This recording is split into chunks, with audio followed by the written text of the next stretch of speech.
King Herod heard of it, for Jesus' name had become known. Some said, John the Baptist has been raised from the dead. That is why these miraculous powers are at work in him. 15. But others said, he is Elijah.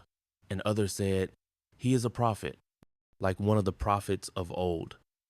16. But when Herod heard of it, he said, John, whom I beheaded, has been raised. 17. For it was Herod who had sent and seized John and bound him in prison for the sake of Herodias, his brother Philip's wife, because he had married her. 18. For John had been saying to Herod, it is not lawful for you to have your brother's wife. 19. And Herodias had a grudge against him and wanted to put him to death. But she could not.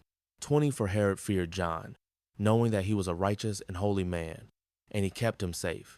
When he heard him, he was greatly perplexed, and yet he heard him gladly.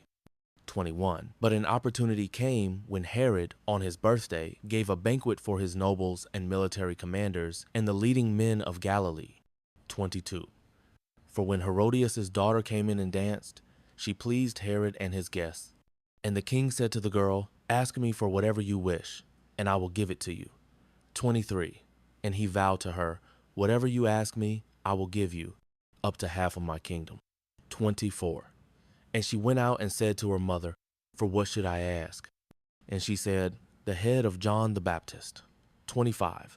And she came in immediately with haste to the king and asked, saying, I want you to give me at once the head of John the Baptist on a platter. 26.